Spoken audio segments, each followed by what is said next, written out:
For coming tonight. We have a little break in the weather. We were here on July the 6th, commemorating the 137th anniversary of the Battle of Homestead, the 1892 Battle of Homestead. My name's John Hare. I'm the president of the board of the Battle of Homestead Foundation.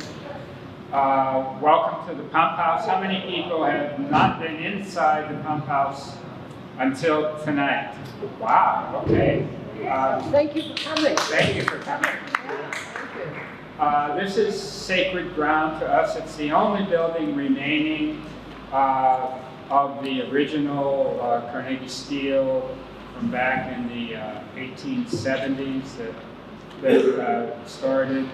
And this is the very site where the battle occurred. The pump house was occupied by strikers and townspeople defending against barges that had been brought up the river from Beaver County. There were two barges and one tug pulling 300 paid Pinkerton detectives. And of course, it was early morning. The Union and the townspeople had a great early warning system. As soon as the barges were seen in Pittsburgh, the word was sent to Homestead.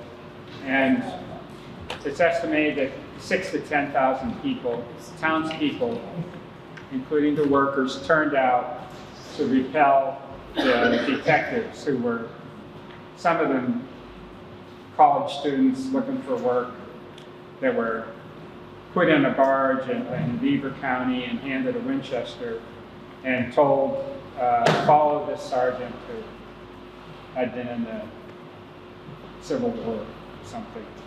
And it all happened here. Most of you, I believe, know the story. I'm not going to go into detail about the battle, except that the detectives were repelled. They were abandoned by their supervisor, who was one of the first ones who was shot when the gunfire broke out. And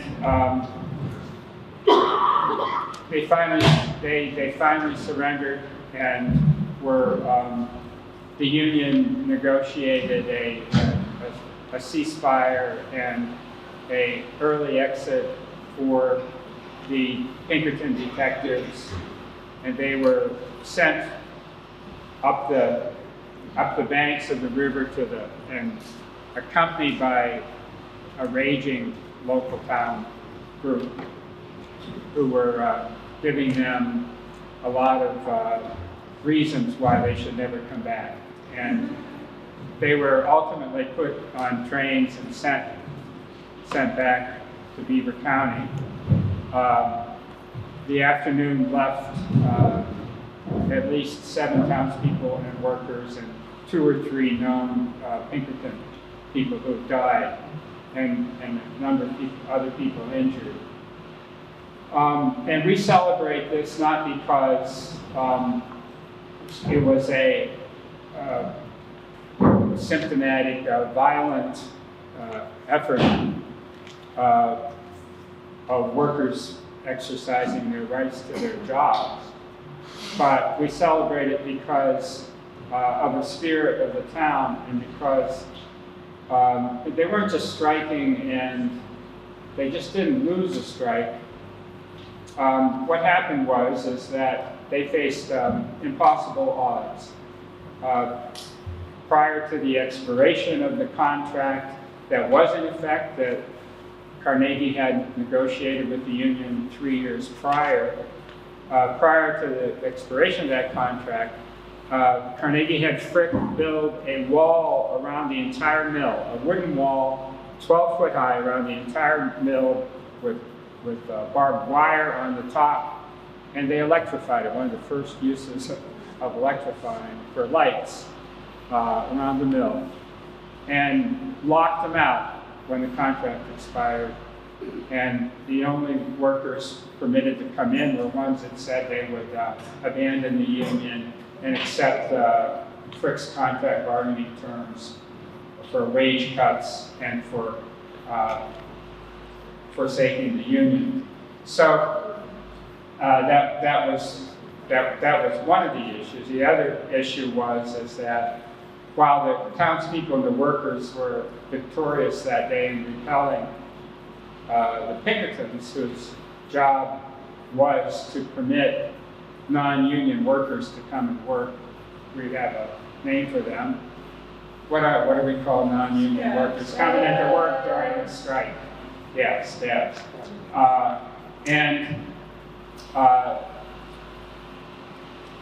What happened was, in about 3 weeks, the industrialists who had strong influence in the state government persuaded Governor Robert Patterson to send in 7,000 militia. It was the entire state militia. And they occupied these hills above in Homestead.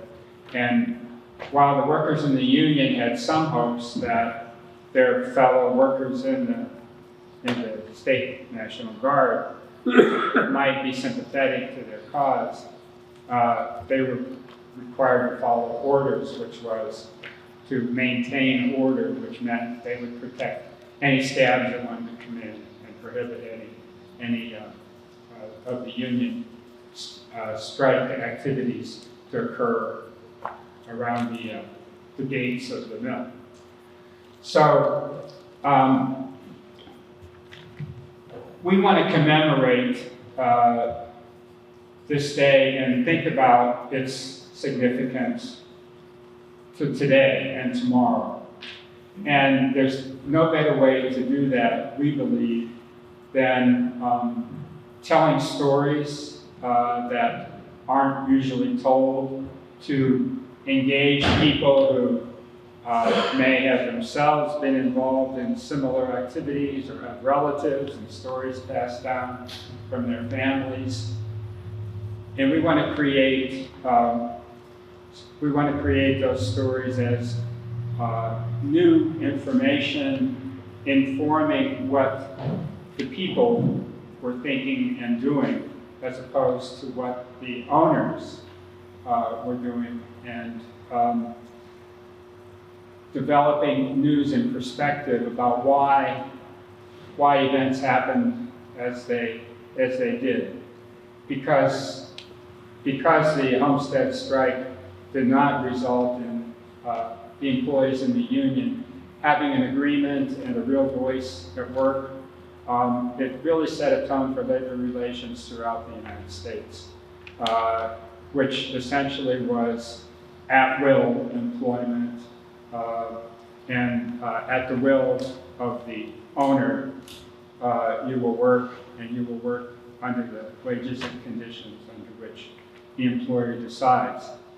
And of course, it wasn't until the mid-1930s and 40s that the conditions which worsened much more after the strike. Most people, I think, have read about how the shifts were expanded after the strike, and workers were required to work 7 days a week, and on the 7th day, they would rotate their shift and work another 7. And they were working often 10 to 12-hour days.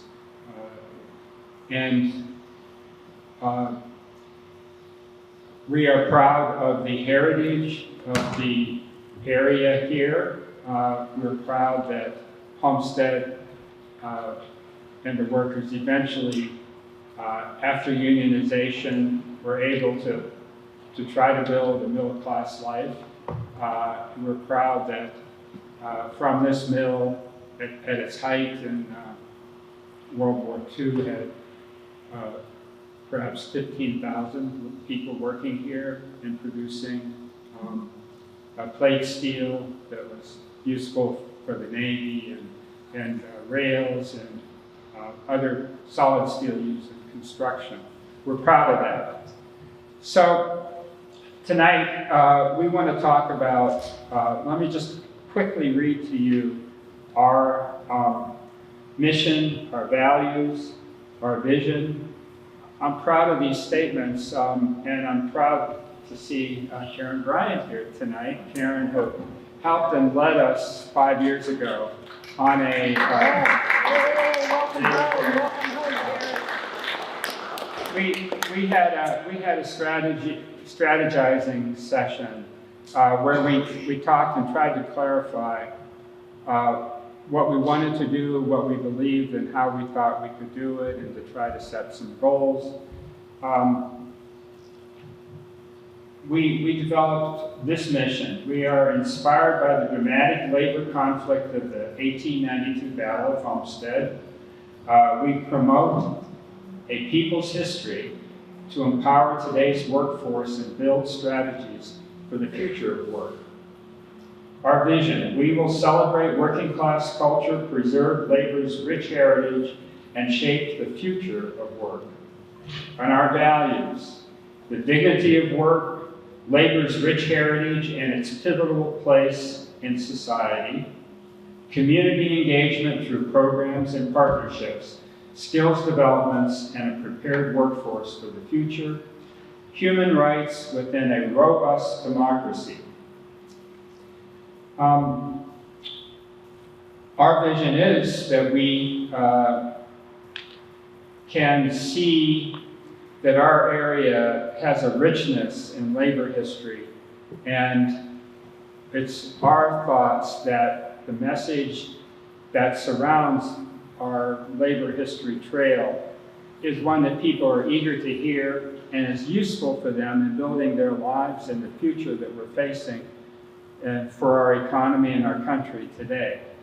And we feel that a vehicle that we call a Center for the History of Labor and the Future of Work is our goal to engage the public, young people and others looking for work in dialogue to face the very serious and real problems we face as a country for our future coming up. And what can we learn from the past, and what can we build for the future? So that involves ultimately a center, a building, a place, and we have been inspired so much by our guests tonight. 5 years ago, our member Chris Marks and Mary Dennison, his wife, drove us down to Matewan, and we had a small bus. It went 7 hours, Sean, from here to Pittsburgh. And we learned a lot from the tremendous work that the miners, the members of the enthusiasts who have built the Mine Wars Museum in Matewan have. And we're so pleased that they're coming to us and they're talking about how they're building that museum and how it's outreached, and they've reached new levels this year for programming, and they've moved into a new building. They've worked together with the still functioning United Mine Workers Local in Matewan, and they've developed, most impressively, I think, education programs focusing on the building of unions. So I'm really anxious to hear Sean and Kenzie tonight, and I'm not going to read their autobiographies because I don't know them, but I do know that Sean is a wonderful curator and artist, and has a tremendous history in terms of using his skills for the people.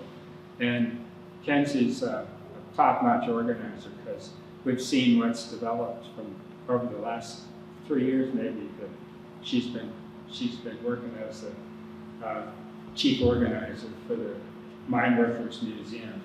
So that's enough about us, and let me hand it over to Sean to talk about it. All right,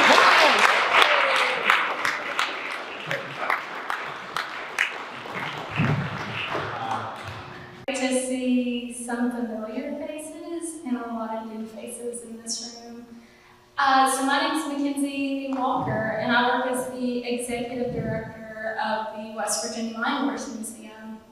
I have been there almost 6 years. November will make 6 years. I started working at the museum just a couple months out of undergrad. I was a history and political science major, and I actually did my history thesis on the rhetoric of the Maitland Massacre. And I got to learn about this cool People's History Museum down in Maitland that just opened a couple of years ago, and started following. And I saw that they were hiring a director, and I did not go to school for public history, but I was like, this looks pretty cool to do for a couple of years. And then 6 years later, I'm still with the organization, and it has grown leaps and bounds. I got interested in this history really through my dad and growing up listening to stories. So the mine wars weren't something that people are typically introduced to through a textbook, but instead stories that were shared around kitchen tables and on front porches. So I am the daughter, granddaughter, and great-granddaughter of United Mine Workers.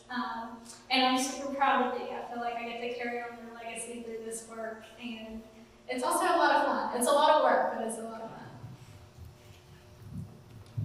Yeah, my name. Oh, sorry.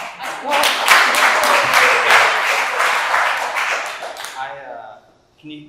Am I? Yeah. Okay. I muted it because I sounded like we were getting some feedback, so I didn't want to. I think we're okay. So my background is as an artist. I went to art school partially because I was a terrible student in public schools, and I didn't think I could make it in a regular university. That's one story I tell. And so I studied art, and while I was in college, I was also involved in a lot of anti-war activism and working with people who were living on the streets in Nashville, Tennessee, where I was going to school. And I got interested in people's history, I think originally just because I was trying to figure out how we got to where we were. I was curious. I had never paid attention to history classes in school. I didn't grow up in a union family or anything.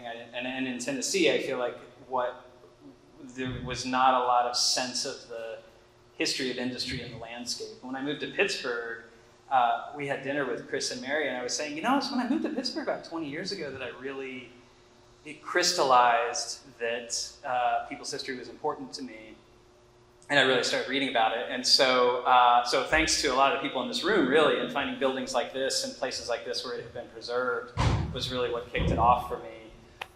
And I got involved in the West Virginia Mine Wars Museum.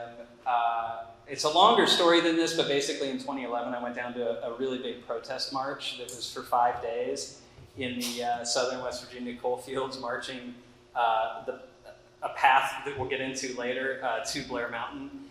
And it was crazy, and it was very hot. And I did this march, and it kind of was melding environmental movement that was against mountaintop removal, strip mining, and trying to link that to current day organized labor. And a couple of years after that, one of my friends who had been an organizer said, we're organizing a museum down in Mingo County in Maitland, and maybe you should come check it out. Maybe you'd want to be involved. And I think she knew I would just dive in as a workaholic and just continue to plug myself into this thing for years after. But that's how I got involved. And I also want to say, we can do some Q&A afterwards, but I also think it's more fun if people just raise their hand as we're going, and then it can be a little bit more organic. So as we go through our slides, if there's something you guys want clarification on, or you just want to ask us about, just raise your hand and we'll just get to talking about it. Yes. If that's cool with you guys. So. I'm going to kick us off and talk a little bit about where we are in the world. So we're located in southern West Virginia in a small town called Maitland. Maitland, according to the last census, has like 400 residents that live there. And so we're in a very tiny rural community. Maitland, back in the day, during this period, was an independent town. So it was not a company town. It was not under company rule, but instead it had its own elected officials. It had its own police officers. We didn't see, Baldwin Felts detectives, similar to the Pinkertons, roaming around the streets. This is what Maitland looks like today. This is what our downtown historic district looks like. When you come into Maitland, a lot of it looks like it did back in 1920. So it looks like a postcard, I think, when you come in town. Here is our local union hall, UMWA Local 1440, which we work really closely with. We always have a member of 1440 on our board, and they're just really active in the community. Now, this is a retired local union, so there's not anyone that is like actively working underground anymore. So it's a lot of retirees that work there. And Matewan is famous for a shootout that happened there. I'm sure I don't have to tell people in this room about a 1987 film that was directed by John Sayles and produced by Maggie Renzi, that really, put the town on the map for the first time since the 1920s. It wasn't really talked about, at least on a national scale or for a national audience. People weren't necessarily coming into Matewan to see where this shootout happened. And I think largely that's because people didn't know about it, and that includes the people that grew up there. It was a history that, had been just not talked about very publicly. And there's a couple of reasons for that we can get into later. But our museum sits right across from the site that this happened. So John, you were talking about this place and, really having a place-based history here. The same is true for us. We're just right across the street, and we always direct people to go check out the bullet holes that are still lodged in the back of the building. Our first, is it this one or this one? Our first museum was in this building, I think. Yeah. One of these two. Yeah. Which is where, And then we moved across the street. And I'm going to let Sean talk. Yeah, right. So basically, coal mining is central to what we do. And I didn't grow up in a coal mining family, so I had to learn a lot about it through this process. I think the first year I got involved, I read about a dozen books about the mine wars to sort of catch myself up on this history. But we'll get into this more later, but one of the things that we talk a lot about is the mixture of race and ethnicity in the southern West Virginia coal fields at the time of the mine wars period, which when we talk about the mine wars is roughly 1900 to 1921. 1921 is the Battle of Blair Mountain that summer. So we're talking about a 20-year period of various events that kind of lead up to this huge war in the Appalachian Forest. But we talk a lot about, I think there's a lot of kind of work that we do against stereotypes and against like the idea that Central Appalachia is, just a bunch of white hillbillies and whatnot. And one of the ways that we do that is by talking about the original mixture of people who lived and worked in the coal fields at that time. And like Kenzie said, I've worked in a lot of different museums, mostly art museums. They're never integrally working with labor unions. I think it's just like not a thing that happens. And we are since day one. It was one of the things that I thought was really incredible about going to some of the first meetings that I went to, that I was actually sitting there. Here I was like kind of the local parlance would be tree hugger. I was a tree hugger sitting in these meetings with these guys who had actually mined coal underground. And that's amazing. And like Kenzie said, we still work with the local, which is pretty huge. They've actually sort of embraced a lot of other regional locals to just continue to build a power base and to actually purchase property, which we'll get into in a minute. I'm not going to try to encapsulate everything about the mine wars, but you can pick in if you want to. I think this is a period of time when it was incredibly dangerous to try to unionize. So one of the things that continued to happen to people in Matewan and in these other company-owned coal towns is that if they got involved in unions, you're living in company-owned housing, right? And so you work for a coal mine. That coal mine company owns the house that you live in as well as the store that you shop at. And the store that you shop at only takes the money that you're paid in, which is issued by the company that you work for. So it's an entirely closed system, right? And when people would get involved in unions, often the company would kick them out of their company-owned housing, and they would end up in these tent colonies. So that's a big thing that we'll kind of touch on a few other times tonight, but I just wanted to kind of throw up some pictures. Sometimes people live in these canvas tents for well over a year through the winter in these difficult conditions. These conditions that Sean's talking about, if you decided to join a union, not only were you jobless, you were also now houseless. And these company towns were patrolled by Baldwin-Felts detective agents. These were mine guards. So this is a very similar business practice, I guess, as the Pinkertons. These were not good people, you know, to put it plainly. And a lot of these company towns experienced a lot of violence. And ultimately, these conditions over decades of efforts to unionize led to the Battle of Blair Mountain, which was the largest farm labor uprising in the history of this country. This is when 10,000 miners who were black, white, and immigrant banded together, and they tied red handkerchiefs, red bandanas around their persons in order to identify themselves. They didn't have standard uniforms. The going uniform at this time was either their World War I uniform. A lot of these miners were veterans, and they were, from stories that we've read, they were pretty patriotic people. And blue jean overalls plus this red bandana to determine which side you were on. And so here's some pictures that we have, and here's an original bandana which was recently loaned to the museum by Ed Harless. His great-grandfather brought an original down. This is like the holy grail of the museum now because we've been searching for one for years. We only knew of one that existed, which was located in the State Museum up in Charleston. And we came into contact with this person, Ed, through Air Monuments Project, which we'll talk about, and build a relationship with him over the course of a couple of years. And we finally got him down to the museum, and he brought this bandana, and he said, "Do y'all have any use for this?" And I was like, "Yeah, I think we would." So we're really excited about this. But here's some pictures from the battlefield as well. And some newspaper headlines. The key players at this time were the Redneck Army, so these miners, and these were really organized people. They had passcodes to keep out spies, one of which was "I come creeping." And journalists. They didn't want journalists in. And you also had King Cole's army. So this was an army that was led by a local sheriff in Logan County, which is just one county over from where our museum is located. And his army wore white armbands, and he employed a lot of deputies. He also employed just people off the street.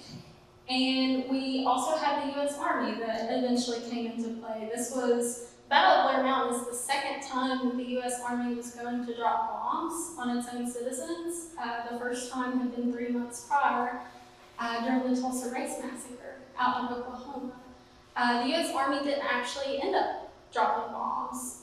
There was a crazy storm that happened. Miners would say it was divine intervention. And they turned around. However, Don Chapin and his private army did end up dropping some pipe bombs. We have some replicas in the museum from that. I usually show this slide just to highlight the fact that this was national news at the time. So when we talk about these stories being buried, it wasn't like they were buried at the time. I mean, this is the New York Times. There were journalists coming from all over the country to cover this, and then it wasn't. Then several decades went by where it was just completely kept out of textbooks and history books and whatnot. A lot of historians didn't even know about it. So we opened in 2015 in this small storefront, which is half the size of this room that we're sitting in, maybe at best. Yeah. Big undertaking at the time. I couldn't believe. I guess I wrote about this recently. I kind of didn't think we were going to last that long because I didn't know. I thought internally we had an incredible group of people. You know, I got involved, and everybody, all the details were covered except the part about when somebody walked into the museum itself, like what they would experience, and that was the part I ended up doing. And I thought, we're going to do all this work, and the coal companies are going to shut us down because this is sort of how things go down here. There was a precursor center to ours in the town of Blair that didn't last very long. There had been other efforts over the years to commemorate this history that just didn't have any lasting power. So I thought maybe we'd be in the store. I was really nervous. I mean, some of y'all, I actually came to one of the Eaton Park meetings years ago when we were actually still in this building when I gave that talk. And I remember at the time saying, yeah, I lose a lot of sleep at night thinking about us getting kicked out of this building that we were in. It didn't happen. We were in that building until around the time Kenzie got hired, about 6 years ago. It was in 2018. Yeah, I had been working at the museum for just a couple of months, and the local union invited me to a meeting. They were like, I think y'all should move over into this new building we bought. And I was like, man, I just got this job. What? We're about to move? And yeah. And then so we had, these are just a couple of photos of the original inside of the museum, which was, I mean, just everything was just really compressed. Now that I think about it, we were just trying to cram so much history in there, but it also really never been done before, so we were just really proud of it, right? And when the union bought this building, their idea was that we would be their anchor tenant, basically, because they saw us after several years as being like the only organization in town that was actually truly preserving the history of the union, but also just people's history generally. And they saw it as an investment in the town and the county and the region to convince us to move in there, which partially involved convincing me to come back and redesign the entire thing, which we did. So I call myself the creative director, which is a title I made up. But what actually happened in terms of designing this thing is I worked with our entire board. We had a very active board, and we had several design meetings where I basically we talked about everything that we'd done in the original building. We talked about mistakes, pros and cons, whatnot. What could we do with this new space? Not a lot of people get that opportunity. We expanded threefold, right? Like the new space is 3 times bigger than the original storefront. And this is kind of an aerial perspective of the walls when I first painted them. And I'll get into why it looks like that in a minute, but basically my personal challenge was no right angles, and then I handed out layouts of the building to everybody in the board, and they just drew with markers what they thought the museum should look like, and we talked about it, and then that's actually how it came together. So when I say I'm the creative director, it's not all coming out of my skull. I'm doing a lot of translating and metabolizing of a larger group collective effort at this, memorizing this history. And it was also a bank, by the way. We just literally had to rip the entire bank out. So all of this plywood on the floor, a lot of that we had to put in. The walls were framing, just literally everything that you see we had to build from a bank that had closed like 2 months before we moved in. Something like that. Yeah, and I'll say too, this is one of the newer buildings in town, which means it's 75 years old. But it had undergone several renovations by the time we got in there, and yeah, it's still, when we moved in, it still very much looked like a bank. We had to break up some teller desks and lay down plywood, and a lot of this building, it was Sean's labor, but also it was a ton of volunteer labor too. I mean, we didn't hire contractors to come in and build these walls. We actually found a volunteer organization that we still work very closely with, Coalfield Development, who came in and said, we'll put the walls up, and then we had to figure out how we're going to drywall this. And so we organized volunteers that knew how to drywall. It was very much a collective effort just to get this back up off the ground. A lot of retired coal miners that just love to build shit too. It's just like really chomping at the bit to put something together. Yeah. I'm happy to answer questions about the exhibits, but I'm just going to kind of go through them quickly. It's essentially chronological the way that you go through our museum.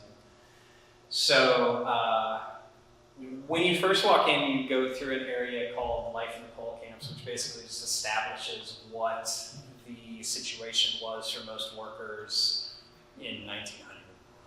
And that's where we have, there's a lot of coal mining museums in Appalachia.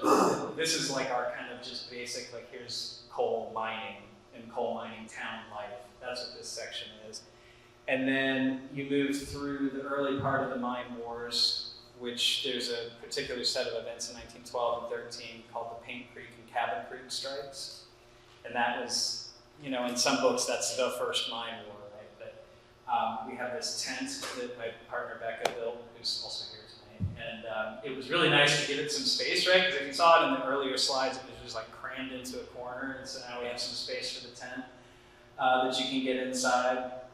These slides aren't chronological, but the Battle of Blair Mountain is divided into the three parts, the three sort of groups that we're fighting, with a lot of artifacts and archaeological finds, which I will talk about. One of our board members' great-grandfather, Frank Keeney, was a key UMWA organizer during the mine wars, and he's actually also one of the founders of the museum. So we have like some of this great-grandfather's stuff in a case. You know, there's a lot of these amazing connections that we've actually been able to develop over time to bring in the objects themselves. Which, as an artist, I'm really into just the things, the old things, and you know, maybe antique shopping with my mom a lot as I was growing up also got me into that kind of stuff. But so now I'm kind of in heaven with getting to handle this stuff and show it to people. So I can just kind of click through. That's actually a piece of a jail cell from where some miners were held after the Battle of Blair Mountain. It was brought to us 2 weeks before we opened. I mean, this is the kind of stuff that happens to us, like things. What's that? Who's that guy? John Lewis, who was the president of the United Mine Workers for an incredibly long period of time, 40 years. Yeah, that painting was given to us. I believe it had been stolen from someone's office at the United Mine Workers. I don't know, there's some crazy provenance behind that. I've also heard that every West Virginian had 3 portraits in their home. It was John L. Lewis, Jesus Christ, and JFK. Everyone had a picture of them. So that's some lore that, you know, is just passed on. And I really didn't want to like tour you guys through every single detail because I thought that would put you to sleep, but I did want to show you this is a brand new exhibit. We have one window. Well, there were a lot of windows in the museum before we covered most of them up so that I could control the lighting and make it dark and moody. But we left one open where when you're standing in front of that window, you're actually looking out the museum and across the street to where the shootout originally happened at the Battle of Maeklon in 1920. So, like I said earlier, our original building had actually been where some people were standing in the back doorway and shooting, which was really cool, but that wasn't part of our exhibition. But this was something where we had the opportunity to develop, and it took me a couple of years to get around to it, to develop an exhibit where you, looking out the window, could kind of place yourself in that moment. And we actually got Chris Cooper, the guy that plays like sort of the main character in the movie Maeklon, to read a narrative that one of our founders wrote. And so you go and you press buttons, and there's a map. You can look at where you're standing. You can listen to Chris Cooper read this narrative. I just did that in May. So, as I was saying to you earlier, we're always improving. So if you haven't been to the museum yet, come soon. But if you can't come till next year, it'll probably be a little bit better because I might have done new stuff by then. So. Yeah. So the museum has question, yes? Yeah, the museum is open, what time of the year? We are open the last weekend of March through the last weekend of November, and then we transition to what I consider our educational season. And just recently, we opened 5 days a week. So when we first started this, we were open on Saturdays and Sundays, I think, and now we're open Tuesday through Saturday, 10 a.m. to 5 p.m. So we're right there. We have almost the same hours as our state museum in Charleston, which is pretty cool. So Maeklon, town of 400 people. We had 2,000 visitors come through the doors last year who physically walked in. 40% of those were students of all ages. So I'm talking from kindergarten all the way up to college level classes. We do a lot of outreach to schools and programs. Sometimes they do some inreach to us and said, hey, we heard about your museum, we want to come down. We've had some pretty crazy tours come through our doors, but you know, we oftentimes have board members who will give a presentation and walk people through. These are people who have lived in that community for decades and decades and have lived through a lot of union history and can relate a lot of, you know, personal stories. The museum, I say recently, but it's been almost 2 years ago, we hired an education coordinator who's sole job is to do this sort of outreach with students. You know, I just thought it was the state police tour. Yeah, that was one of those tours. That was I one of the in. weirdest ones. We had a group of state police cadets come through in their full uniforms. And the state police in West Virginia were formed during the mine wars as a response to Union activity. So Yeah. these guys all came, I think it was all guys, came Yeah. in their hats, their chin straps, and everything, and We did. toured the museum. I mean, they were into it, I guess. Yeah, Chuck did a special tour that was just like focused on the formation of the state police, and they wanted to get to that in the opening. So, archaeology. So a lot of our stuff. One thing that people always ask is like, how do you get all this stuff? Where did it come from? And it's really a hodgepodge. So from very early on. One of the largest loaners is a guy by the name of Kenny King, who's pictured up here with his metal detector. He lives very close to Blair Mountain in a small town called Ethel. And he has been up on the mountain for decades, digging up stuff from Blair Mountain. Do you want to speak to what it's like to work with him? Yeah, I think he's been going up there since the early 1990s. And I'm thinking that date because I think he guided the first ever official archaeological survey of the Blair Mountain battlefield, which was done by a group at WVU in I think like 1994. Which is crazy, right? It's like almost 100 years later that somebody finally went up there. And the coal companies used to say, you know, well, nothing really happened up here. There's not a lot of evidence. There's not a lot of buildings. Like it was just a skirmish. There were some drunk people with rifles and whatnot. Kenny, who has worked, he recently retired, which I'm really happy for him because he was working constantly. He's also, when he wasn't working, he was on the mountain with his metal detector mapping out the battlefield. In the battlefield, when I talk about battlefield, it's a 13-mile long ridge line. So Blair Mountain is the southernmost part of Spruce Fork Ridge, and the whole battle happened along this whole ridge line, which kind of divides, it's the beginning of Logan County. We can get real deep in the weeds if you guys want to know. So how many people died in the Battle of Blair Mountain? How many? We don't really know because there weren't a lot of records kept, and a lot of them on the miners' side, they would just pull people off the mountain and take them home. I mean, there was a lot of secrecy. There was a lot of there weren't very many people recording this kind of stuff. On the defender's side, I'm actually not sure. They probably had better records. Yeah, I mean, there's some estimates that we've seen, but we can't be sure. That range from like 10 to 100. And it was pretty secretive especially from the miner side. There's a couple reasons for that. One is these guys are being tried for treason, and so you're not going to talk about that publicly. So that's a very clear indication of how this got hidden. The second reason is just plain censorship. There's actually an exhibit that Sean built inside the museum. Some of my textbooks that I used for my thesis showed, hey, here's a history that has not been talked about in public schools, or here's where it should be. There'd be like a paragraph, and that would be it. Or nothing.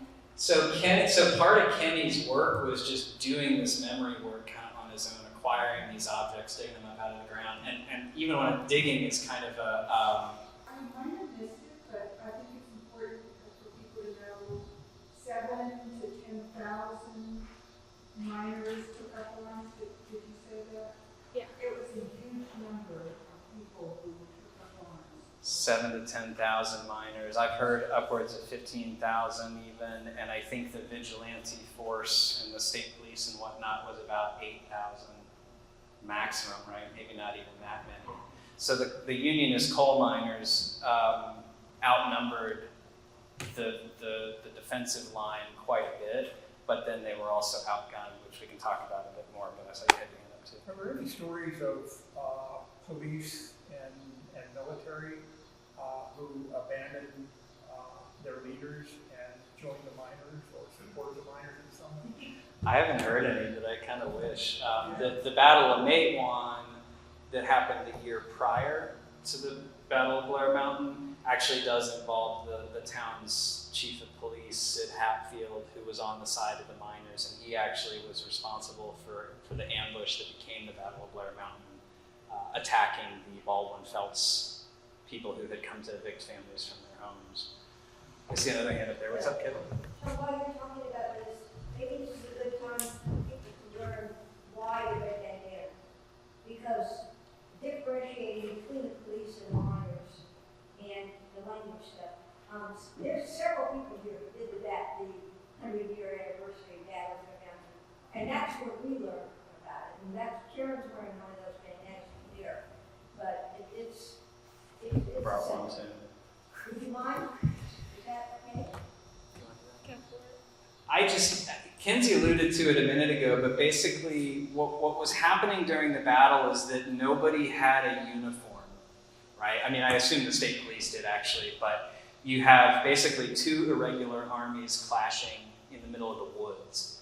And so, like Kenzie was saying, some people just showed up in their overalls, some showed up in their World War I Army uniforms, and the only way they could tell each other apart in the woods when they were fighting was the Unionists had a red bandana and the defenders had a white armband. And I think also the defenders are usually the guys with machine guns up on the ridgeline. That would be another way to say it. So before the US Army came in, this was, and I don't know the entire history of the red bandana as a symbol of unionism prior to that, but it definitely since then has continued to be a symbol of solidarity, and we really sort of toot that horn now. I mean, it's one of the births of the term redneck. It certainly was in the news at that time that redneck was a negative stereotype word that was used. They had the red bandanas around their necks at the time. So, one more question, and then I'm getting way in the weeds here. So. Who currently owns Blair Mountain, and is there anything being done for preservation or access to that site? I'll leave that to you. That's a great question. So Blair Mountain itself, and even, so there's a town up Blair too, that was a coal company town. A lot of it is owned by out-of-state landowners and land companies that are connected to the coal industry, and so it's still very much privately owned. The museum has a project where, a lot of people when they come in our doors, they're like, how do I get to Blair Mountain? They want to make that pilgrimage to go there.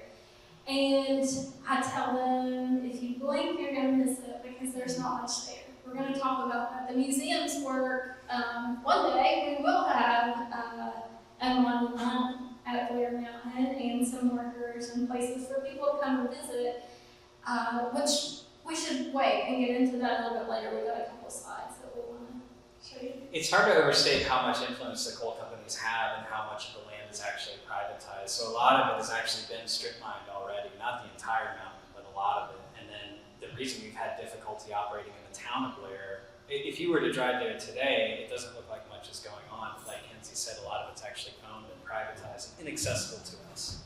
Owned by people who would want to work with us. Just to say about Kenny's work, I think and to your point, actually, one thing I think is interesting is that a lot of Kenny's preservation work, pulling these objects out of the ground, involves trespass. So one of the ways in which our collection has grown has been through Kenny walking through private coal company-owned lands and finding these pieces of ammunition and other metal things that have survived in the leaf litter over 100 years and collecting them and bringing them to us. Well, he didn't bring it to us at first, but he collected it at his house and doing the mapping on his own. So this is one of the few firearms that's actually been found on the battlefield. It's an old Winchester 1873 that had been almost entirely rotted out. The wooden stock is gone. It was loaded when it was found. A lot of miners stashed their guns when they retreated after the battle. They were going to come back and get them later.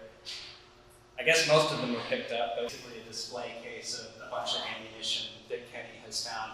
And I think, I'm not a gun guy, but I've learned a lot about firearms through this work. And one of the things that I think is interesting just to point out to anyone is that on the Unionist coal miners' side, the type of ammunition is just this broad spectrum of everything from little 22s, somebody's squirrel shooter, to really, really large caliber long-range rifles, and even some stuff from machine guns that were seized. On the other side that was against the Unionist miners is all this military-grade 30 caliber stuff, the Thompson submachine gun, the Tommy gun, brand new toy at the time. Kenny has found these basically like a tree trunk with 30 to 50 empty 45 caliber shells at the bottom of it from where someone just unloaded an entire drum from a Tommy gun at a bunch of miners in the woods. That's the kind of stuff we're finding. So what they were up against was an incredible armory of stuff, and they just brought whatever they had at home. And I know I'm doing a lot of the talking here. I keep looking at this. I also became our de facto collections manager. So I'm not trained as an archivist, but it got to a point after we rebuilt the museum where we said, like, now we've got so much stuff that's not even on exhibit. We have to figure out how to also catalog and index that stuff and begin to use that stuff for storytelling as well, because there's so much of it. The building's only so big. So we started photographing everything that came into our trust. And by this point, people had started to bring us family heirlooms and things as well, too. I was kind of naive. I thought that would happen as soon as we opened, but we really had to build trust over several years. So we developed a online catalog, and now I do the photographing and the indexing of all of the objects. And what I call the other museum is in the back room in our artifacts room, where we had this huge amount of stuff, not just Kenny's archaeological finds, but stuff from actual archaeological surveys.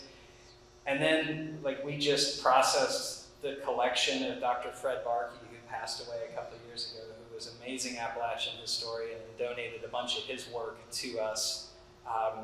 So we've cataloged that. This is company script that when I referenced earlier how you would be paid in money that the company made, basically. This is what it looked like. There was a paper version. Most of the paper stuff hasn't survived as much, but the coins are these kind of weird coins that look like somebody just made them up. Sometimes they're made from extremely cheap material, sometimes pressed fiber even. We have a huge collection of that stuff. And that's online too. I think we have one of the biggest collections of script online that you can browse. I think it's about 130 pieces. And we've broadened out from just Mine Wars stuff. So it became apparent to us pretty early on that the way that people approached our museum was as a kind of broader memory institution than just the 21 years that we consider to be the Mine Wars. So people would bring us their grandpa's coal mining helmet, or just other things that they had that they felt like we had become an institution that should be the place where these things live, even if they were only 30 years old or it had been theirs. You know, we have a whole bunch of Union stickers from the 1980s and 1990s that there really wouldn't be a home for otherwise. And we can skip that, that's just a catalog thing, but I was going to say we put most of our stuff online in these online exhibits. Chris Marr wrote the intro essay to this particular one, which is our entire collection of mine lighting and lamps, right? So, you know, this is just, I mean, as an artist, I always kind of like online exhibits are kind of boring because, you know, you really want to see the thing in person. But for us, we have, I think, nearly 900 objects at this point that are in storage that are mostly parsed out into these online exhibits. But this is like the best way we can sort of provide this stuff for free to the public. I'm going to hand this because I'm talking too much. No, you're fine. No, this is great. I think I just want to underscore free because a lot of universities and larger research institutions, oftentimes you have to pay a fee, or you have to pay to get a scan, or you have to pay to get there. You know, we realize, I think the museum's rural location in Maitland, it's not easy to get to for the folks that talk about our trip. We're not a pop off the interstate. If you come to Maitland, you're going to spend the day in Maitland and hang out because you drove all this way. And so I think the museum's very location has always argued for like a very robust and large online presence. And one of the ways that we do this is through our digital archive. So people can do this for free online. And also we curate it into online exhibits that people of all ages can do. We get contacted a lot by student researchers from the 3rd grade to senior thesis who are interested in doing their school project about the Mine Wars, and they need stuff, they need primary sources in order to do This is their Solidarity Gallery. This was a new addition from the museum's move. So we moved across the street in fall of 2019. We had plans to open in spring of 2020, but that didn't happen. And so we opened a little bit later that year, Labor Day of 2020, and we opened with a new gallery. This is like an art space. So it's something that we change every year. So it changes annually. And this was one of the very first exhibitions that we put on. We've had artists, we've had history exhibits, we've had student work that's been displayed, so it's really a broad range that we cover. Here's our most recent, The Children of Mother Jones. This is the 5th anniversary of the West Virginia teacher strikes that happened. And we saw all 55 counties in West Virginia go out on strike, and then that really rippled across the country. I can remember loads of reporters coming to the museum that year, and they were like, would people be surprised that this strike, started in Mingo County or came out of West Virginia? And I was like, the people who know the mine wars wouldn't be surprised. And so we put out a call, and we had teachers who either donated or loaned stuff, and we talked about the 5th anniversary of the strike. So we had a lot of union t-shirts, we had some signs. There's 2 screens that are put up because one thing that was interesting about the teacher strikes is the role that social media play, and I think the role that social media plays in organizing in general. There were a lot of fun stuff that came out of that. So we've got some rotating screens that It's like all Facebook memes, basically. yeah, that share stuff. And I would just say too about Solidarity Gallery, I mean, it was always kind of I don't know, I felt like we were always kind of busting at the seams with ideas. And when you build a history museum, in many ways it's kind of static, or it's hard for you to see the whole thing as a piece in these slides, right? But it was like, once it's there, and you can kind of like move around a little bit within it, but we really just needed a space to play and a space to bring artists in to reinterpret it. And that ended up being like the right pressure release valve for us to, this is a tiny room, it probably doesn't look big in this thing. It's very small, but it's packed with stuff. I touched briefly on education. Oh, is there a question? I touched briefly on education earlier about students coming into the museum. We also have this growing teachers resources list that's available on our website. So if you know a teacher, send them to wvminewars.org/education. One thing that we have always done from the get-go are lesson plans. Education and preservation are like really at the core of the museum's mission. And so we focus a lot on 8th grade history because that's when West Virginia students learn their state history. And so we've got a slew of lesson plans and primary resources and background information for teachers to use. One thing that we just rolled out this year is over here on the left is something called Teaching Trunks, which is super exciting. These launched in January, and the idea behind this was similar to the reason why we built a digital archive, was because not everyone is going to get the chance to come to Make One and see the Mine Works Museum, even if they really want to. And so we built what I consider a museum in a box, and we put artifacts that we purchased on eBay that are specific to the time period. So we have script, we have old coal camp lights, or old coal mining lights, we have dinner buckets, we also have photographs of teachers that have magnets on it so teachers can put it right up on their whiteboard when they talk about it. We have a curated lesson plan, we have maps, we have movies and DVDs. Basically, you could spend a month on a unit of the Mine Wars if you wanted to. And we have 3, we started out with 3. One is what was like in the coal camps, and it talks about above ground and below ground. We also have one that focuses on solidarity and diversity. So Sean was talking about the workforce of coal miners. West Virginia, I think a lot of people now, when they think of West Virginia, they think of it as a predominantly white state, and that's true. But it wasn't always. And so we talk about the way in which people were actually recruited from the Deep South and from Ellis Island to come and live this American dream in the West Virginia coal camps, and they found something totally different and how they found solidarity through their differences. And we also had a trunk that's called Mine Wars History. Most women were not coal miners, but they definitely did not play a bystanding role in the mine wars. Some women, when we were talking about the numbers of the Battle of Blair Mountain, I've seen estimates as high as 20,000 when you think about the nurses that were involved, or the people who fed the miners, and the people who supported the miners and housed the miners, all these different roles that people played beyond just grabbing a gun and participating in battle. So we have like a nurse's uniform and talk about their role there. We have profiles of different union leaders. So launched in January, it has reached, I think, close to 450 students so far from all ages. It's been a couple of different places.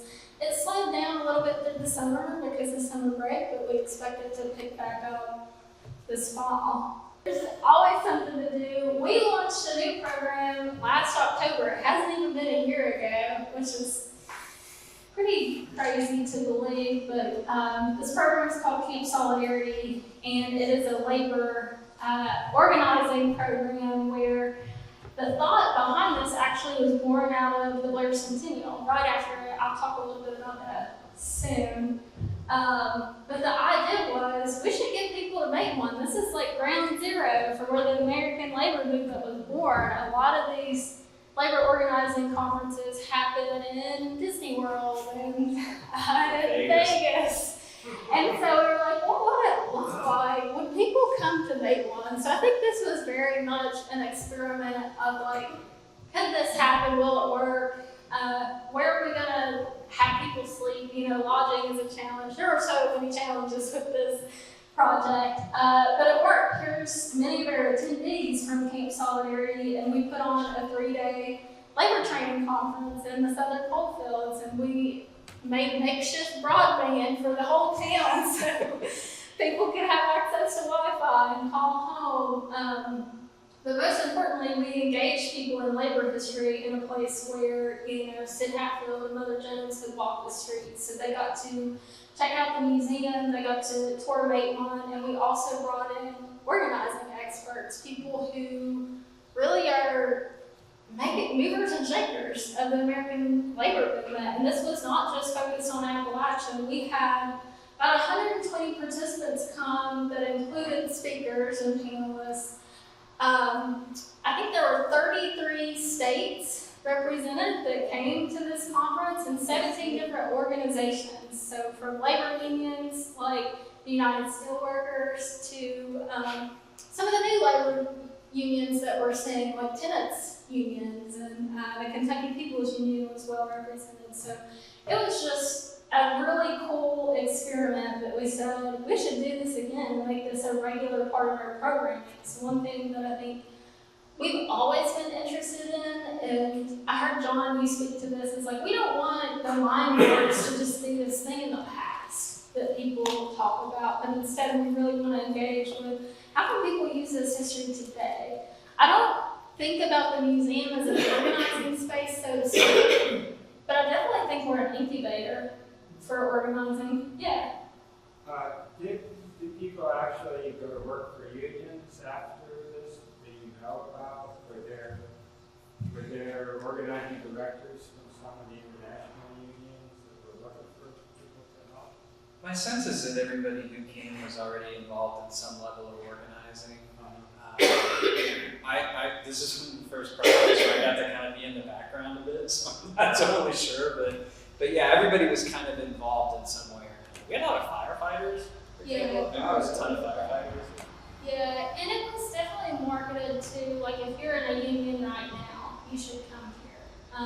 So it was like for rank and file members who were already actively organizing. I think from this, though, the conference and the purpose of the conference is going to grow and shift over time. It was our first year doing it, and I think it went really well. We decided to do it again. We actually just had a planning call today and talk about next year.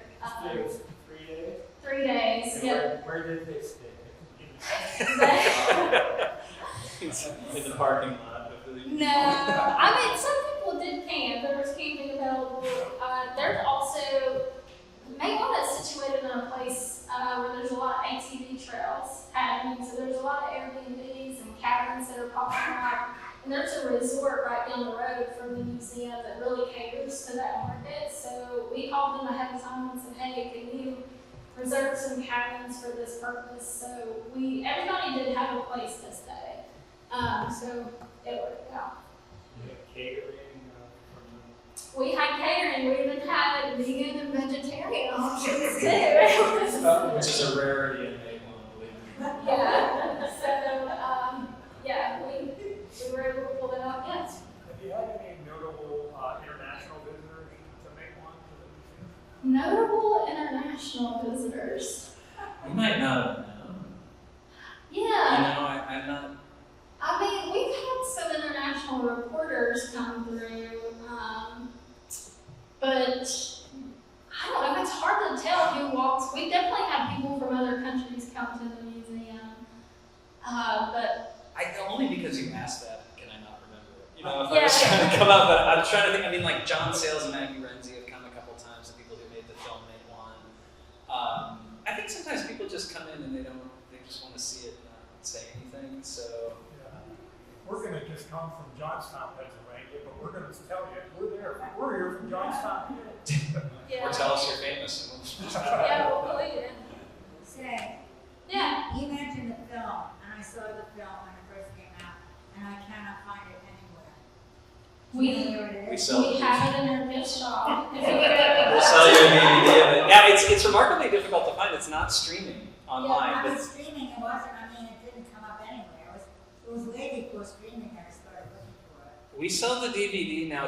The Criterion Collection Okay. made a remastered version of it several years ago, and we probably more copies of that probably get sold out of our museum than anywhere else in the country. I can't imagine who else is selling it. But we sell that, and we sell Harlan County, USA, which is also. Do you draw many visitors to the ATV trails?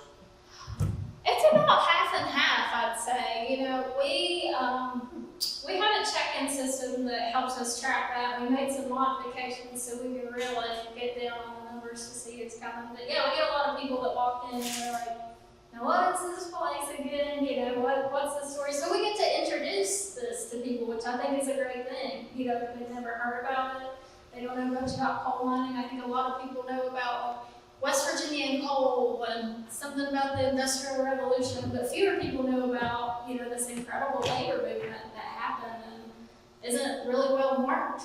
So yeah, we get a lot of trail riders. I like to brag that I think we're one of the only museums in the country that has 2 boot scrapers at the entrance because they get real dirty. We have 2 boot brushes for you. Yeah. Thanks for coming to Pittsburgh, Allegheny County Homestead. We appreciate it.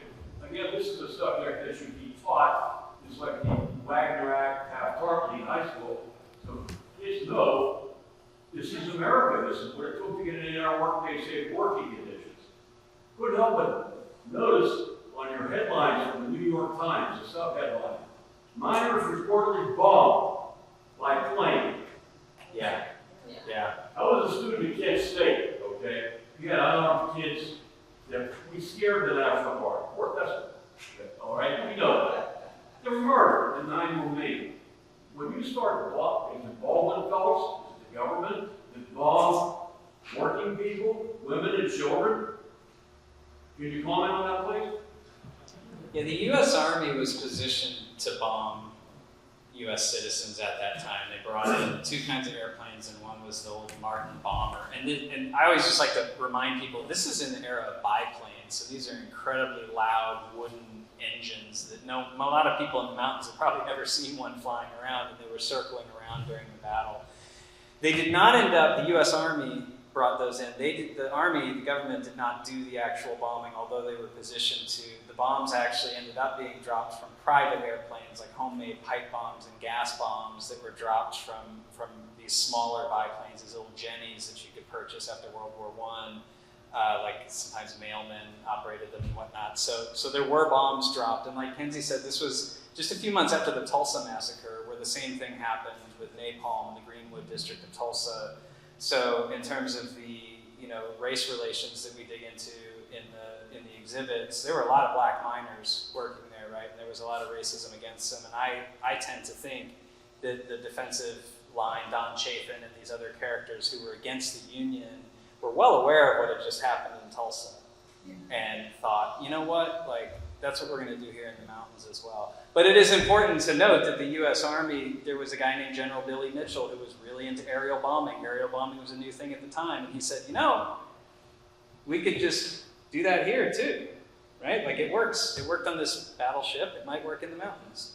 So. Yeah. Well, we got a lot to go. Oh, sorry. One more. Charlotte.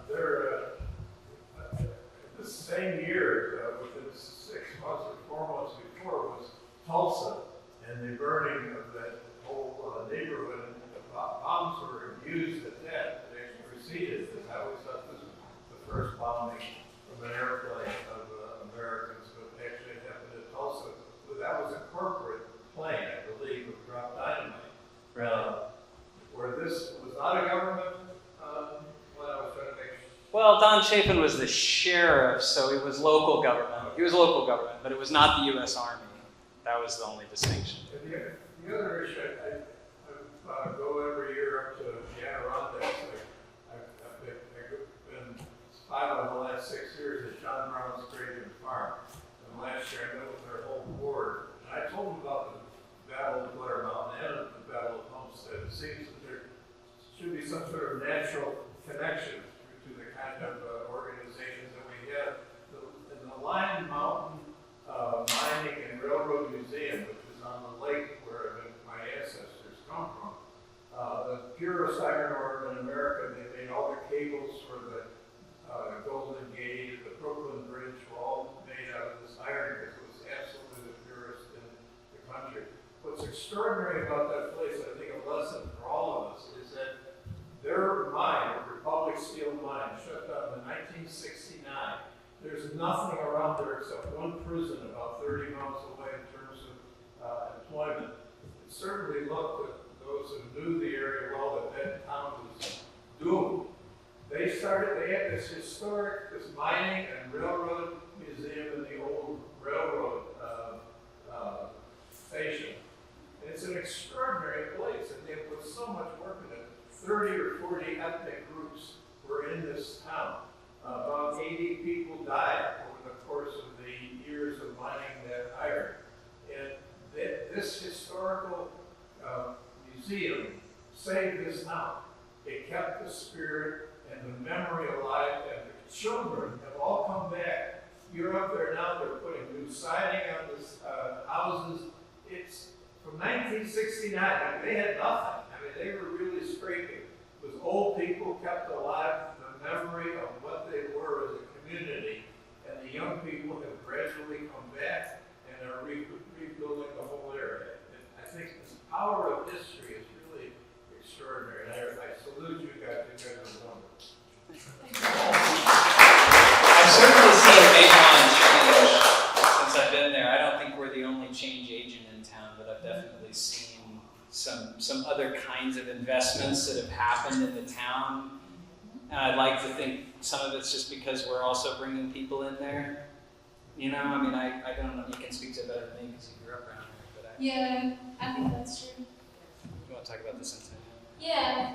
Can you tell us a little bit about your internal organization and how you mount fundraising campaigns and that sort of stuff? I can talk about that all night. What if you do that at the end? Can we say that at the end? We'll come back to that and remind me. I want to talk about the Battle of Blair Mountain Centennial, the 100-year anniversary, and I was on the core planning team. This is actually how I got hired at the museum. The museum got a grant from the National Endowment for the Humanities. It was a challenge grant, which meant, we're going to give you $60,000 as long as you raise $60,000. And that was over the course of 3 years. And so they were able to hire a part-time director, which ended up being me. So I started out as part-time, and I was the museum's first salary position. Also on the core planning team is Ms. Karen Bryant, who did a lot of work with us in establishing the mission, the vision, the values. What is this thing going to look like?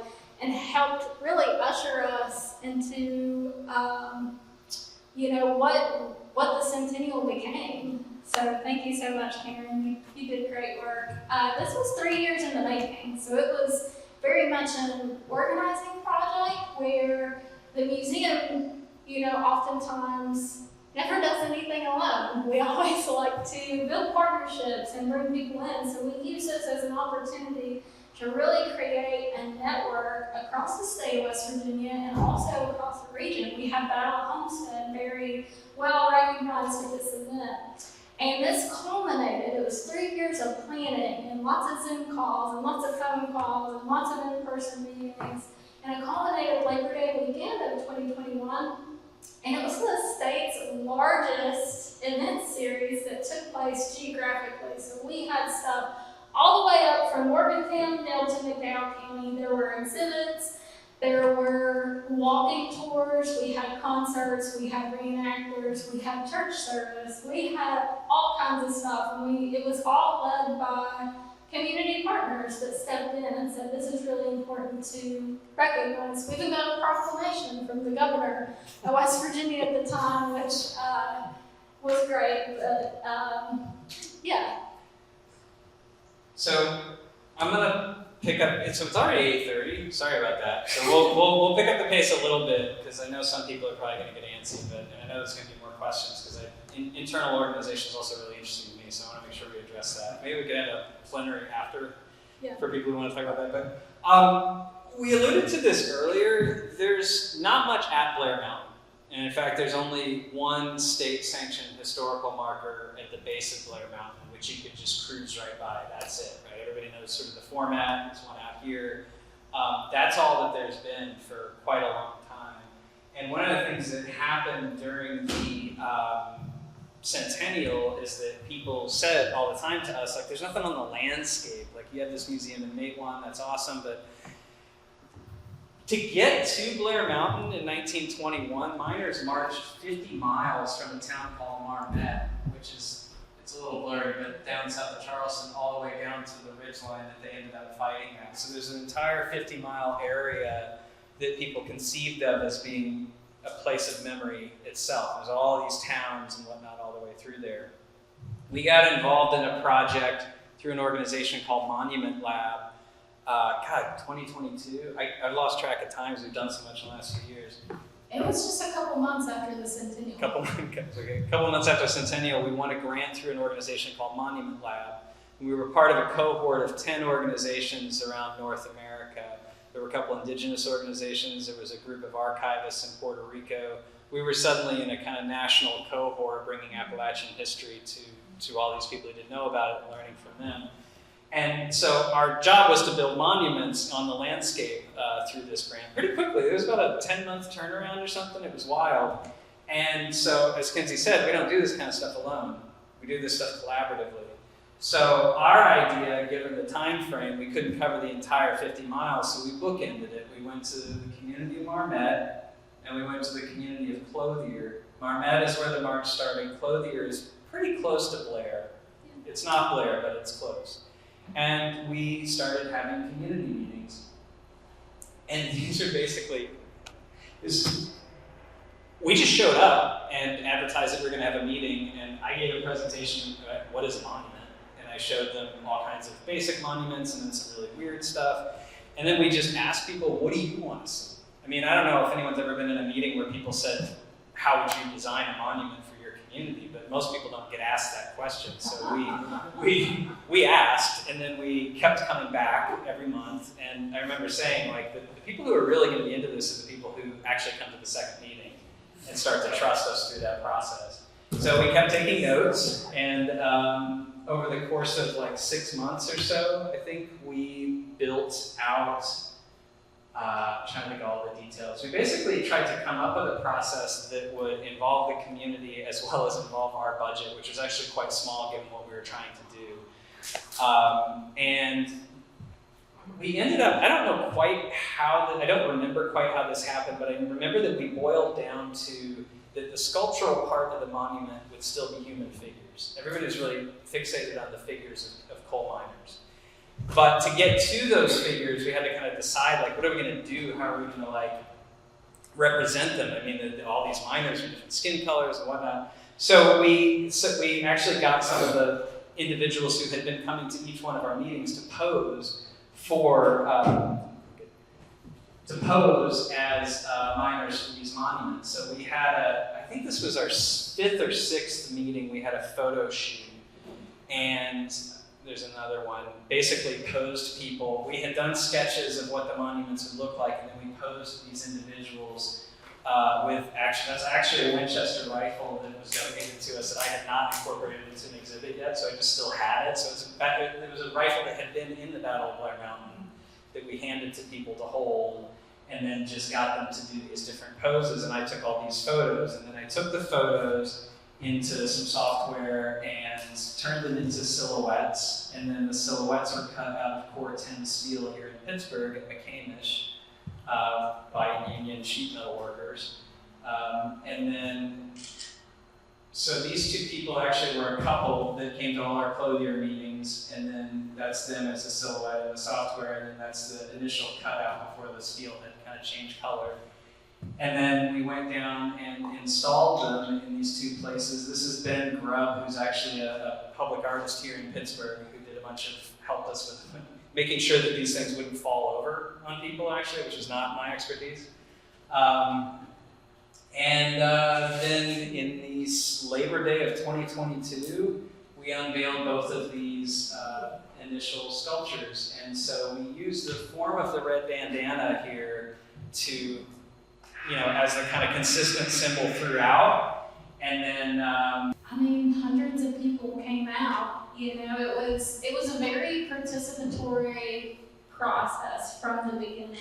I think one way in which community development organizations, which I think that's a role that the museum plays, one of the ways they get it wrong is they bring this grand plan and they lay it out in front of people and they're like, hey, what do you think about this? And I think a lot of people are like, well, you planned it out, what else is there to do? And so we literally walked in February of 2022 and said, here's an idea we have, here's our track record, we're gonna be back here each time at the same time every month until we come up with a plan. We're gonna put these up on Labor Day.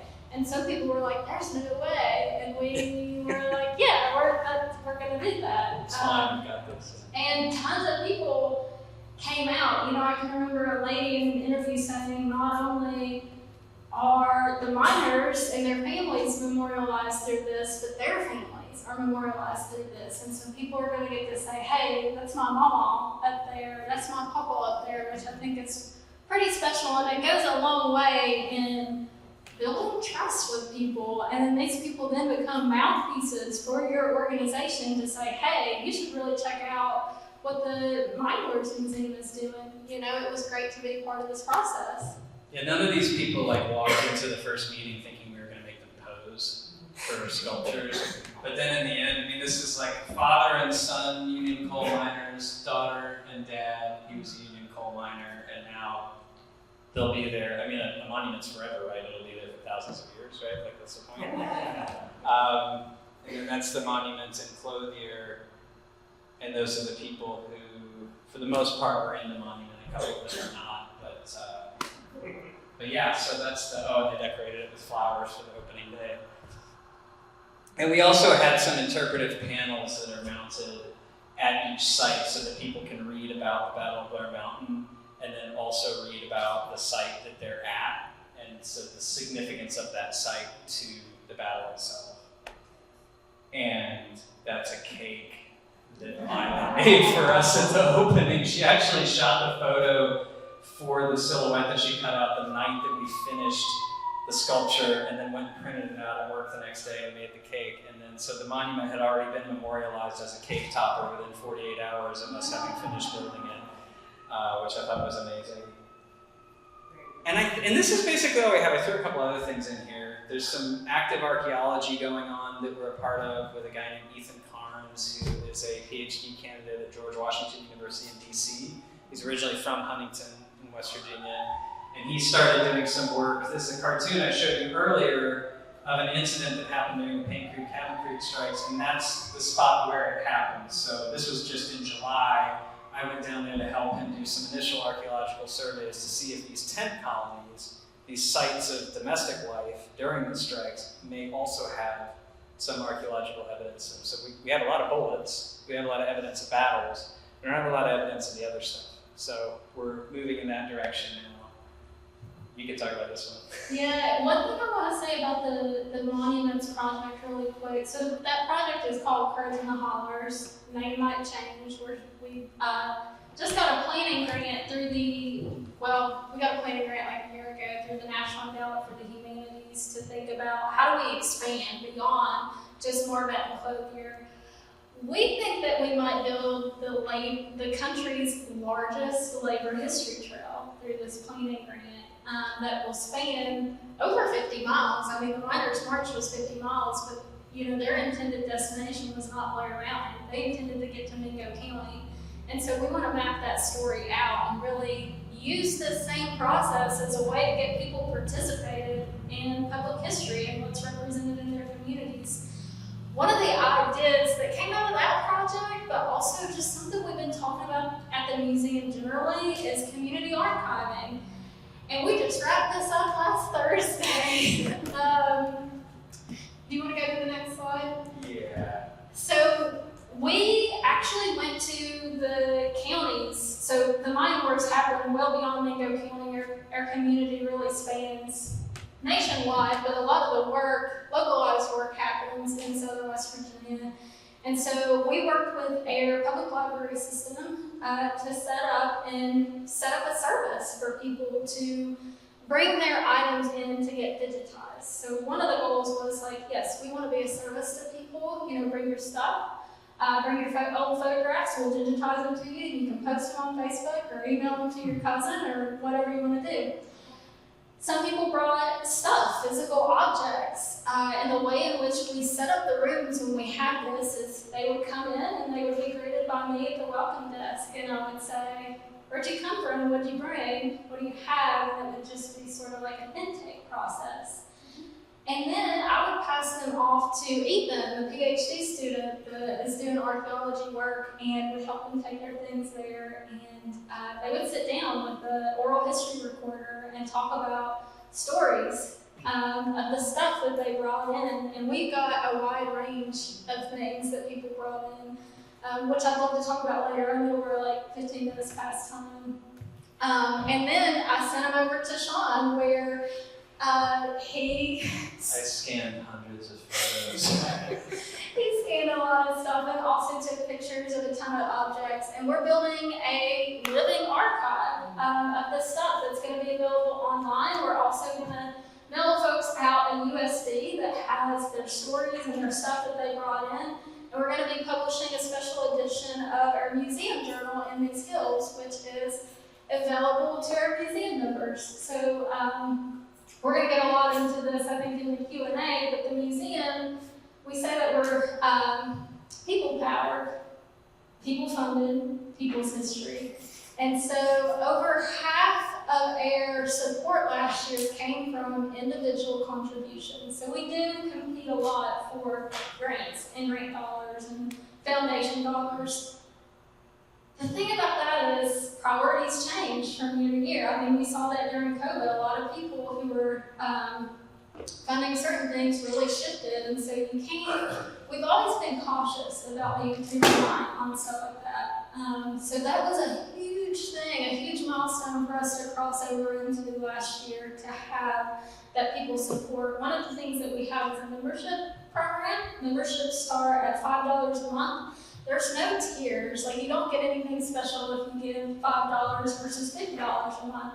Instead, it's about give what you can, give what's in your pocketbook and what's in your heart. And we have, I think, about 350 members. That number's probably changed since our last. I think more at this point. Yeah. Yeah. And these are people all across the country. There's people who are members that have never walked foot inside our museum, but they believe in the work that we're doing. And so support it. There's some special perks that come with members. You become a card-carrying member, so you'll actually get a card that we fill out, one of our staff fill out, and we'll mail it to you. You also get a subscription to our journal in these hills, which we send out twice a year. And you get a lot of cool perks, which includes like early access to merchandise. We have a gift shop that supports our work as well. And Thanks, Bob. that's it. Yeah, that's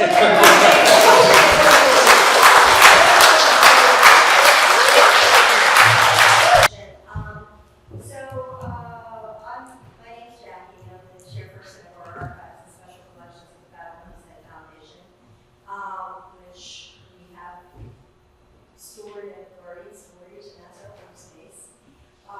With, of course, the goal and hope someday of, having a place to store them.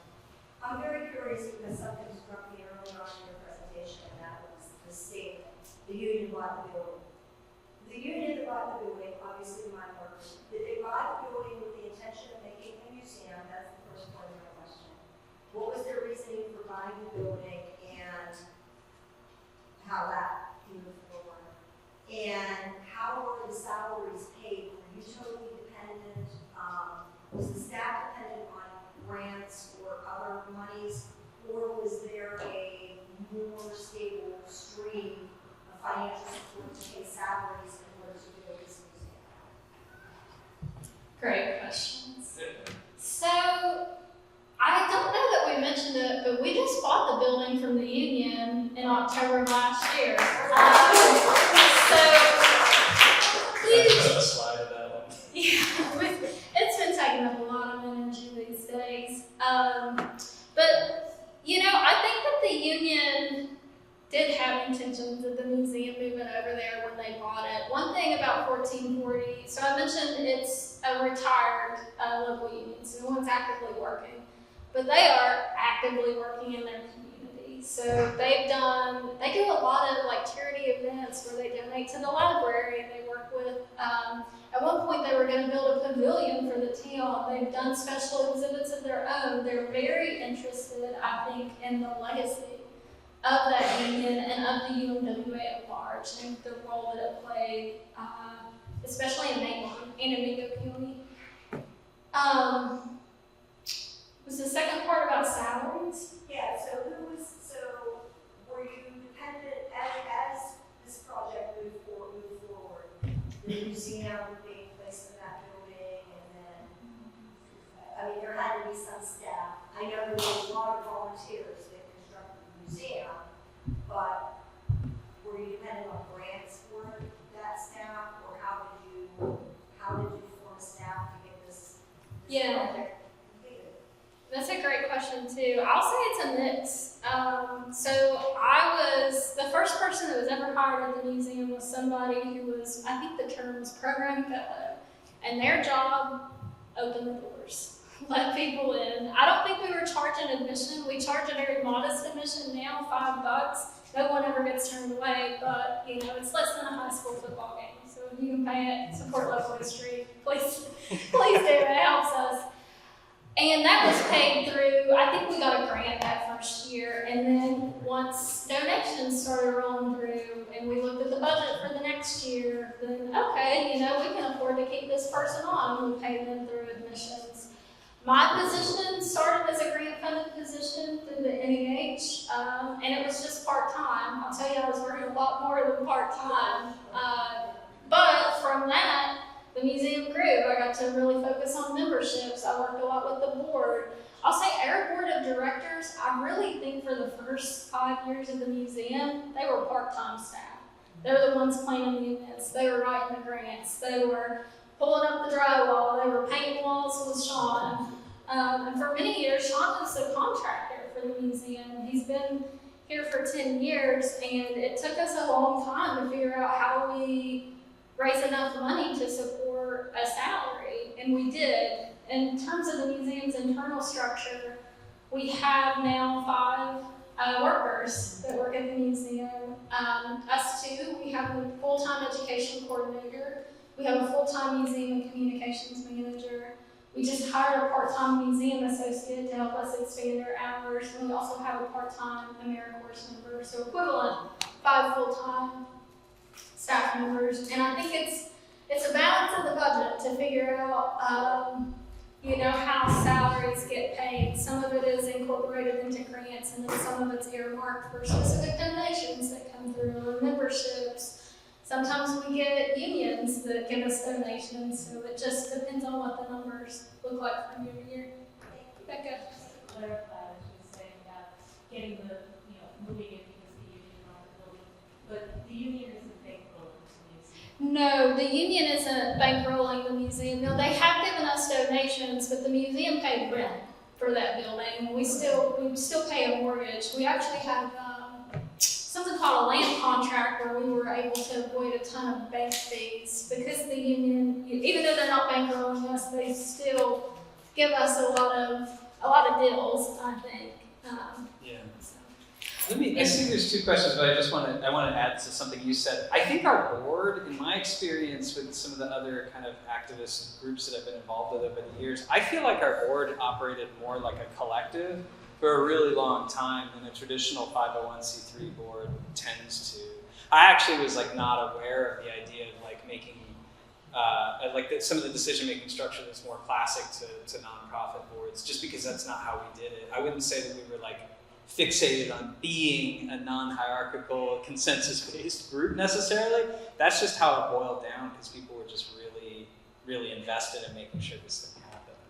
You had your hand up, and Karen had her hand up. You could pick which. I think you had it. Yeah, for your community art garden days, were there parameters that you set for the pictures that they brought in, the artifacts? Yeah, we couldn't do CDs or home movies and things like that, and we put that on the flyer. We also said, we didn't say this had to be related to the mine wars or related to coal or unions or whatever, but instead it was a massive call out, and we didn't know what was going to walk through the doors. There is not any RSVP process other than a Facebook event, and so we just hoped and prayed to God that people would walk through the door, and they did. And I think a lot of that speaks to the museum's relationships that we've built over time in communities. You also did a really good job of letting people know we're not asking you to bring this stuff and donate it. We just want to know what's out there. Yeah, it's not a gift. Yeah. Exactly. Yeah, that's a good point. Karen? Yeah, I don't have a question so much as I want to say on record. I've worked with nonprofits for 30 plus years. This is a model. I've never seen such a model. Many people get together with, a good heart and desire and vision, and it doesn't happen. These folks, we saw what they did with the actual building. That alone, Diane, for any of you who have Jewish background, that would have been enough. But what they did was that history was not just ignored, from what I learned, it was suppressed for decades by the state and by the coal companies. And these folks found a way to dig it up, to present it, to make it interesting and intriguing, and then you sort of glossed over it because they knew it so much, but the Battle of Blair Mountain Centennial was a friggin' celebration. The entire state became aware of the Battle of Blair Mountain and the work and the struggles of the miners because of this group. And it's awesome. I just wanted to make sure that was an explanation on these folks. And the New York Times did an article about the New York Times reported on your centennial and made it national news again. You were national news again. Yeah. It only took 100 years. Yeah, somebody said when we finished, I'm trying to think, it was our last meeting about the monuments, but we hadn't actually installed them yet. And I think you were like, okay, we were in Marmette. What did everyone like about this process? And because Kenzie likes to close out meetings with activities. And what did everybody like about this process? And I don't remember what anyone said. Then you were like, would anyone not like something about this process? And one guy was like, I don't like that it took 100 years for this to happen. Yeah. Write that one down. Wow, that's great. Thank you. John. Yeah, I wanted to echo that sentiment. As someone who works for Rivers of Seal, the creation of this building is involved in community outreach work and lessons around town. Really impressive what you do. And especially with how well you do. I'm curious, can you tell us a little bit about who was that board that started this organization? What was the group that brought this museum about initially? How did they know each other?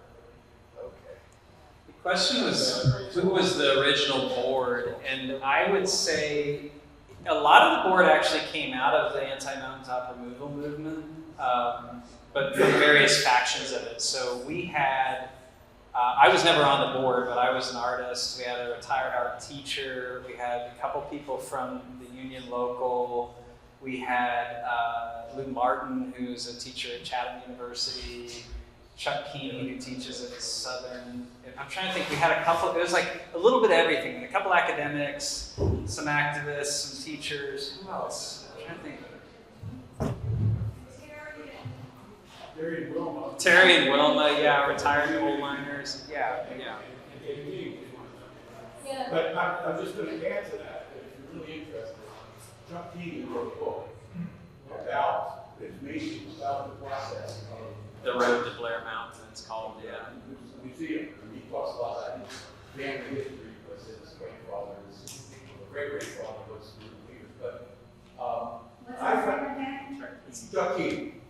Chuck Keeney, and the book's called The Road to Blair Mountain. Road to Blair Mountain, which is on sale at the museum. Yeah, we sell that book too. At our next shop, we ship internationally. But it's the best part of it, I thought, it was a really fascinating discussion of the politics of putting together an organization like this. And coming from the environmental aspect, the mountaintop mining, where you had a lot of people that felt very strongly and weren't easily dissuaded from their specific point of views.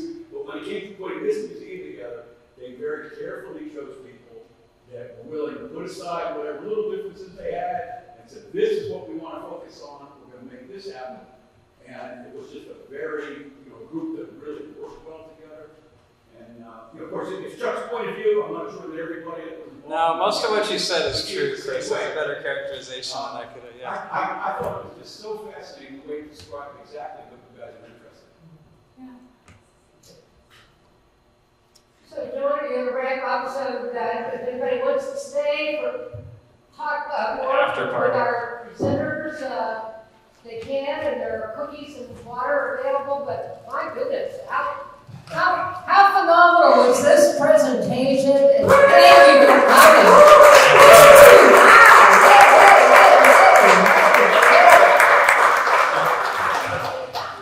Just a little show and tell for people of what's back at the table there.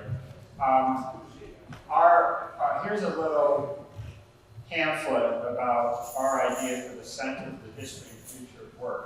And it's put together, answers a lot of questions that people ask. So take it and read it and think about it if you can. The Pennsylvania Labor History Journal, we have the editor here, Howard Scott. Hey, Howard! There's always wonderful articles about the Battle Homestead Foundation as well. And if you're interested in the Battle Homestead Foundation, you can join, and there are membership forms to do so. The dues are $20 to $40, depending on your employment status per year. And if you just wish to get our weekly email blasts, you can do that by giving us your email, and you can go to our website to do that. You can get that information here as well. thank you so much for coming, Sean and Kenzie. Thank you for being here. Sean is a wonderful curator and artist, and helped us. We had a project when COVID started, and the manager of the waterfront shopping mall here offered us a building for the summer. It happened to have been the, what was the lingerie? Victoria's Secret was closing down. And he offered us the bill, he offered to pay for the renovation of it, to have a temporary 3 months that we could do whatever.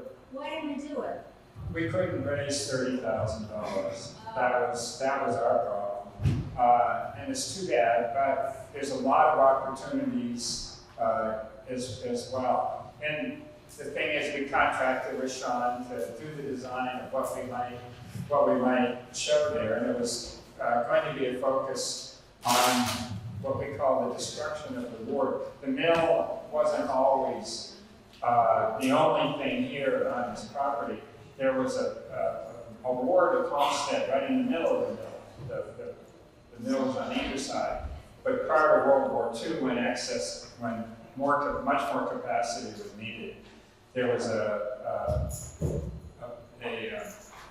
big development process that essentially tore down all the existing houses and businesses and so on. And it's quite a story. We have wonderful historians here talking about and pictures of that story. So thank you very much. Let's continue to collaborate and work together, and let's try to build the People's History Movement and the labor movement together. It's going to be essential, in this next period. We know that the electoral situation is crucial and vital. And if we're somehow successful in maintaining our democracy and building upon the ideas that would assist the labor movement in building the middle class in our country, that's where our work in labor education, labor history, and people's history can help to build that new economy. And that's our next 5 or 6 months are crucial in all of that. And we also are looking forward to our film that might be our main one, and that is the actor Mark Rylance has written a play called Steel. He has involved Steven Spielberg to be the producer of, and it's going to be a television series, and likely towards the middle and the end of next year, there will be a television series called Steel. It's going to be all about the Battle of Homestead and its aftermath. And it starts out with the flood of Johnstown, which was essentially the creation of all the wealthy industrialists in their retreat in Johnstown. Hey, John, Yes, Charlie. I just want to say about Sean that we first got to know him when he did the budget of anarchists, put up a whole bunch of signs for the 1877 railroad strike that looked just like state historical markers, and they put them all over the area where the strike took place, much longer and more deep. We put up, I wrote the one for the official Pennsylvania one, but they came and did a wonderful presentation on what they were trying to tell the broader story in more depth. I don't know, 10 or 12 or some. There were 10 of them. Andy Basich had apoplectic fit on the whole thing. Yeah, it was absolutely wonderful. They had a truck. They all wore vests and hard hats, and the police were stopping the traffic so that they could put these illegal signs up about the 1877 railroad strike. So that's how we met Sean.